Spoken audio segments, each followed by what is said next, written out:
Savitri silks చేనేత వస్త్రాల అద్భుత ప్రపంచం. సంప్రదాయం స్టైల్ ఒకే చోట.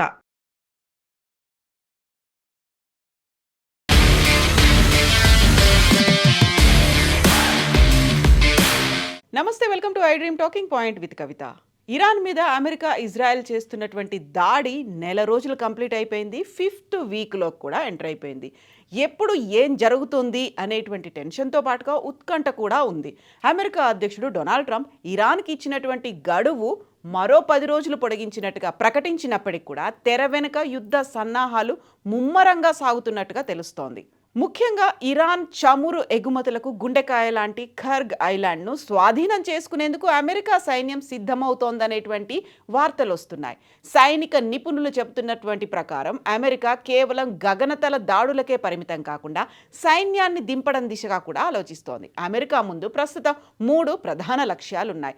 మొదటిది హార్మూజ్ జలసంధిలో ఉన్నటువంటి అతిపెద్ద ద్వీపమైన కేష్ ఐలాండ్ను స్వాధీనం చేసుకోవడం. ఇక్కడ ఇరాన్ తన క్షిపణులను, డ్రోన్లను దాచి ఉంచిందని అమెరికా నమ్ముతోంది. రెండవది ఇరాన్ చమురు వ్యాపారాన్ని దెబ్బతీయడానికి ఖర్గ్ ఐలాండ్పై దాడి చేయడం. ఇక మూడవది ఇరాన్ దగ్గర ఉన్నట్టుగా భావిస్తున్న 400 కిలోల యురేనియంను పట్టుకోవడం. ఇరాన్ చమురు మార్గాలను మూసివేస్తామని హెచ్చరించడంతో ఆ దేశ సామర్థ్యాన్ని దెబ్బతీయడమే లక్ష్యంగా అమెరికా ఈ 3 వ్యూహాలను రచిస్తోంది. ఒకవైపు శాంతి చర్చలు అని చెబుతూనే మరోవైపు సైన్యాన్ని మోహరించడం ట్రంప్ మార్క్ మైండ్ గేమ్గా కనిపిస్తోంది. ఇక నెక్స్ట్ ఏం జరగబోతోంది అనే దానికి సంబంధించి ఇప్పటిదాకా మనకు ఒక టారెట్ రీడింగ్ అనేది ఉంది, లేకపోతే ఆక్టోపస్ చెప్పేటువంటి నెక్స్ట్ ప్రెడిక్షన్స్కి సంబంధించి బోల్డ్ అని కనిపిస్తున్నాయి కదా. బట్ ఈ యుద్ధానికి సంబంధించి ఇప్పుడు సరికొత్త ట్రెండ్ అనేది కనిపిస్తోంది. అది పిజ్జా మ్యాపింగ్కి సంబంధించి. యుద్ధం ఎప్పుడు జరుగుతుందో తెలుసుకోవడానికి ఇదొక వింతైన కానీ చాలా సందర్భాల్లో నిజమైన అంచనా పద్ధతిగా భావిస్తున్నారు. అందులో గురువారం రాత్రి పెంటగాన్ సమీపంలో ఉన్నటువంటి పిజ్జా సెంటర్లకు ఆర్డర్లు ఒక్కసారిగా 200 నుంచి 300% వరకు పెరిగాయి.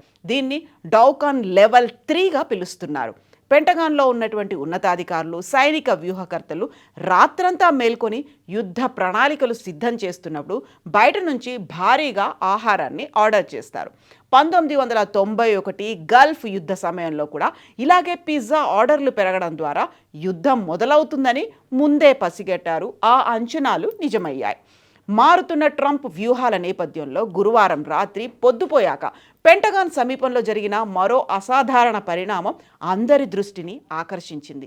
పెంటగాన్ పిజ్జా వాచ్ నివేదిక ప్రకారం అమెరికా సైన్యం ఏదో పెద్ద ప్రణాళిక రచిస్తున్నట్లుగా సూచిస్తోంది. పెంటగాన్ పరిసరాల్లో ఉన్నటువంటి పిజ్జా డెలివరీలను పర్యవేక్షించే ఈ వెబ్సైట్ గురువారం రాత్రి ఆ ప్రాంతంలో ఆర్డర్లు భారీగా పెరిగాయని తెలిపింది. పెంటగాన్కు 2.5 మైళ్ళ దూరంలోని పాపాజాన్స్ పిజ్జా 296%, 1.4 మైళ్ళ దూరంలో ఉన్నటువంటి డొమినోస్ పిజ్జా 208%, 2.2 మైళ్ళ దూరంలో ఉన్నటువంటి పిజ్జాటో పిజ్జా 200 మేర ఆర్డర్లు అంటే అమ్మకాలు పెరిగినట్టుగా సోషల్ మీడియాలో పోస్టుల్లో కనిపిస్తున్నాయి. 1991 గల్ఫ్ యుద్ధంతో పాటుగా ఇటీవల జరిగినటువంటి వెనిజువేలా ఆపరేషన్ వంటి క్లిష్ట పరిస్థితుల్లో పెంటగాన్ వద్ద పిజ్జా ఆర్డర్లు 200% నుంచి 300% వరకు పెరిగినట్లుగా నివేదికలు చెబుతున్నాయి. యాక్చువల్గా ఈ పిజ్జా ఆర్డర్లను బేస్ చేసుకొని యుద్ధాన్ని ఎలా అంచనా వేస్తున్నారు? 1970వ దశకంలో సోవియట్ గూఢాచారులు అర్ధరాత్రి వేళ ఫుడ్ డెలివరీల సరళిని గమనించడం ప్రారంభించారు. సాధారణంగా అమెరికా సైన్యం చేపట్టబోయే పెద్ద చర్యలకు ఇదో సంకేతంగా కనిపించేది. ముఖ్యంగా ఆ సమయాల్లో ఆర్డర్లు పెరిగాయని నివేదించినటువంటి డేటా సైనిక చర్యలకు ముందు రక్షణ శాఖలో అర్ధరాత్రి సమావేశాలు జరుగుతున్నాయని సూచించింది.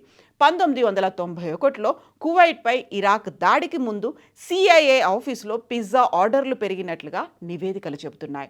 పెంటగాన్ పిజ్జా ఇండెక్స్ ఖచ్చితంగా అధికారికమైనటువంటి సమాచారం కాకపోయినప్పటికీ గతంలో జరిగిన పరిణామాలను పరిశీలిస్తే అవి నిజమేనని నిరూపితమయ్యాయి. ఇరాన్ అమెరికా ఉద్రిక్తతల సమయంలో పెంటగాన్ పరిసరాల్లో పిజ్జా ఆర్డర్లు భారీగా పెరగడం యుద్ధానికి సిద్ధమవుతున్నారనేటువంటి సంకేతాలను అందిస్తోంది. ఇది పెంటగాన్ పిజ్జా ఇండెక్స్ PIZINT వంటి సాధనాల ద్వారా గూగుల్ మ్యాప్స్, పాపులర్ టైమ్స్ డేటాను ఉపయోగించి పెంటగాన్ పరిసరాల్లో ఉన్నటువంటి పిజ్జా షాపుల యాక్టివిటీని ఫ్లోయింగ్ డేటా ప్రకారం పర్యవేక్షిస్తోంది. ఎంతలా అంటే ఫుడ్ ఆర్డర్లు ఏమైనా సంకేతాలను గుర్తించకుండా ఉండేందుకు అమెరికా, ఇజ్రాయెల్ అధికారులు చర్యల్ని కూడా తీసుకుంటున్నారు అనేటువంటి వార్తలు వస్తున్నాయి. సో గురువారం అర్ధరాత్రి దాటాక వచ్చినటువంటి పిజ్జా ఆర్డర్లు, ఆన్లైన్ డెలివరీలు, వీటన్నిటినీ సరళిని చూసిన తర్వాత అనాలిసిస్ వేసుకుంటోంది. డొనాల్డ్ ట్రంప్ 10 రోజుల బ్రేక్ ఇచ్చినట్టుగానే ఇచ్చి మళ్ళీ ఇంకేదో చర్యలు తీసుకోబోతున్నారు అనేది. సో అక్కడ బూట్స్ ఆన్ ద గ్రౌండ్ ఆర్మీని కూడా రంగంలోకి దించబోతున్నారు అనేటువంటి వార్తలు వస్తున్నటువంటి నేపథ్యంలో 10 రోజుల బ్రేక్ని యాక్సెప్ట్ చేయాలా, లేకపోతే పిజ్జా డెలివరీకి సంబంధించి పెరుగుతున్న ఈ ట్రెండ్ని చూడాలా అనేటువంటి అంచనాలు, విశ్లేషణలు, అభిప్రాయాలు, అనుమానాలు కూడా వ్యక్తమవుతున్నాయి. సో డొనాల్డ్ ట్రంప్ వెనకాల ఏదో చేస్తున్నారు, ముందు మాత్రం తెర ముందు వచ్చి మాత్రం తను సోషల్ మీడియాలో కావచ్చు, ప్రెస్ మీట్లలో చెప్తోంది భిన్నంగా కనిపిస్తోంది అనేది ఈ పిజ్జా ట్రెండ్ని, పిజ్జా మ్యాప్ని బట్టి చూస్తే అర్థమవుతుంది. మీరేమనుకుంటున్నారు? కామెంట్స్ రూపంలో తెలియజేయండి.